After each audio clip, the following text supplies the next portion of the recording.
Hello, and welcome to another edition of Pop's Doghouse. Today is a very special day. It's the celebration of life for my mom. 13 years ago, she went to go be with the Lord. Mom's story is a special one, and I thought I'd share it with you today.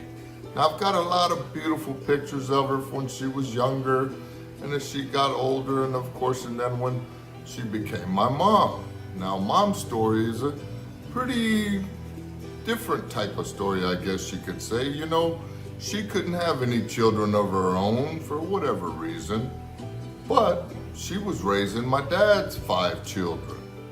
And I think the youngest at the time was my brother Manuel, and he was about 7.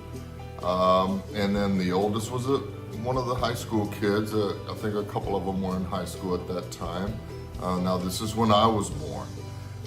And so Mom couldn't have any kids of her own. She met up with her cousin, and her cousin was about to give birth to me, and they made an agreement that she was going to allow her to adopt me, and Mom could not be any happier. I tell you, to finally have her own baby, and at that, a baby boy. So Mom was there in Temple when I was born at the hospital, and she helped clean up the mess that I made, according to the stories that I've heard. Not long after that, she was signing the hospital paperwork and paid the $50. Believe it or not, that's all it was back then in 1967, $50. Grabbed up her little bundle of joy and headed to the train tracks to catch on a train back to Plainview, Texas, of course, before her cousin, to make sure that her cousin didn't change her mind. And so that's where, you know, I grew up there in Plainview, and I truly was her baby boy.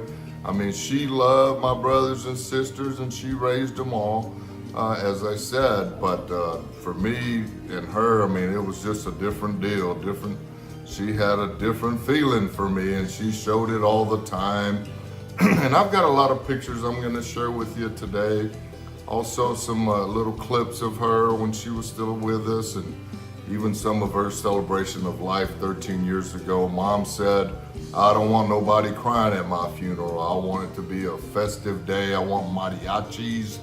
And so guess what? She got her wish, and we had mariachis at the graveyard and also at the restaurant afterwards. So I've got some clips there I'm gonna share with you.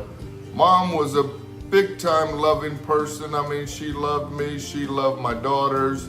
I mean, she was just full of love and joy all the time. I actually am blessed to have some of her voice recordings. You know, we had bought with Mom and Dad some iPhones back in the, I think it was a 2010 range or something like that. And I set up the Wi-Fi at their house, or I had AT&T go set up the Wi-Fi at her house. And like I said, that was back in 2010. Now, I don't think many people had Wi-Fi back in Plainview back then. And so Mom was playing with her iPhone, and she figured out it had a recorder, and she started recording herself. And a couple of these clips I'm gonna show you, she was singing to me some love songs in Spanish.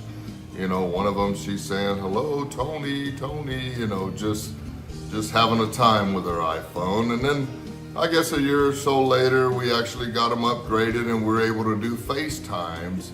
And so at that point, I mean, she was elated that we were able to do FaceTimes, because heck, we're, you know, 500-600 miles away from there, from Plainview here in Houston. So we didn't get to visit a whole lot, you know, but the times that we got together, they were always special, and we always had a good time with them and showed them around the Houston area. And it was just a blessing to have those times with them. And, you know, towards the end of her life, I actually had her here with me here for about 3-4 months after she had her stroke. And, you know, Dad, luckily, you know, we had him an extra 3 years after that almost. And so we made the most of those days, even though we missed Mom. Certainly we had a good time with Dad and went to ball games and went fishing and all that good stuff. And we'll show you some of that when his celebration of life comes around in June. But today I just wanted to take a few moments and just dedicate this whole program, this whole show, this whole episode to my mom. I've got these pictures I'm gonna be scrolling for you. Hopefully you enjoy those. and I've got the songs, or I should say the voice recordings that where she was singing songs to me, and a couple of them are in Spanish, and they're truly love songs. So. Tú, solo tú, has llenado de luto mi vida, habiendo una herida en mi corazón. Tú, solo tú. Oye, corazón, quiero hablar contigo. Quiero ser tu amigo en tu decepción. Tienes tu razón de sentirte triste, de no querer morirte. Oye, corazón. Hello? Recording? You recording? Sorry, Charlie, only the best tuna. So, that's all we got today. Again, thank you for tuning in to Pop's Doghouse. We got more truckers content coming your way, more truckers health content coming your way, and of course we got more AI after 50 with Pops content coming your way. So do me a favor, if you haven't already, please like, share, and subscribe. And if you do go ahead and do those things, I just want to say thank you all. We appreciate it. Thank you in advance for those that are going to go do it for me. And so that's all I got for you today. This is Pops from Pop's Doghouse and AI After 50 with Pops, signing off.